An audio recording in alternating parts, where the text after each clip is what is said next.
News 28 मराठीमध्ये आपले स्वागत आहे। आजच्या मोठ्या बातम्यांबद्दल बोलूया। वसईच्या विकासाला डबल इंजिन। स्नेहा दुबे पंडित यांच्या पुढाकारानं नितेश राणेंकडून 2 मोठ्या घोषणा। वसई विरारच्या विकासाला मोठी गती। आमदार स्नेहा दुबे पंडित यांच्या पाठपुराव्याला यश। मत्स्य व्यवसाय प्रशिक्षण केंद्र व रोरो सेवेचा मार्ग मोकळा।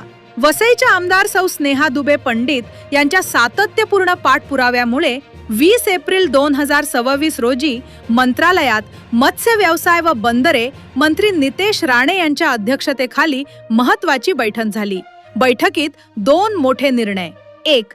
वसईत अत्याधुनिक मत्स्य व्यवसाय प्रशिक्षण केंद्र स्थापन करणार। 2.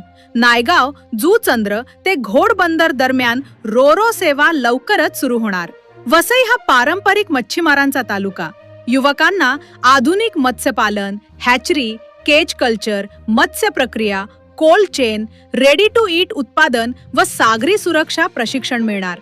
क्रूज शिपिंग नोकरीसाठी लागणारे कोर्सेसही इथेच उपलब्ध होतील। महिला बचत गटांना प्रक्रिया उद्योगात संधी मिळून आर्थिक सक्षमीकरण होईल।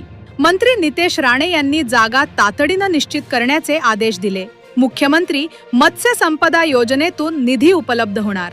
स्थानिकांना लाभ मिळावा यासाठी समन्वयक नेमण्याची सूचनाही केली। बोरीवली विरार महामार्गावरील वाहतूक कोंडी फोडण्यासाठी नायगाव ते घोडबंदर रोरो सेवा लवकरच सुरू करण्याचे आश्वासन मंत्री महोदयांनी दिले। आमदार स्नेहा दुबे पंडित यांचे हे प्रयत्न वसई विरारच्या पायाभूत सुविधा व पारंपरिक व्यवसायांना आधुनिकतेची जोड देणारे ठरणार आहेत। iNews 28 मराठीसाठी किरण दुपारे, पालघर ज्युनियर जिल्हा रिपोर्टरची रिपोर्ट।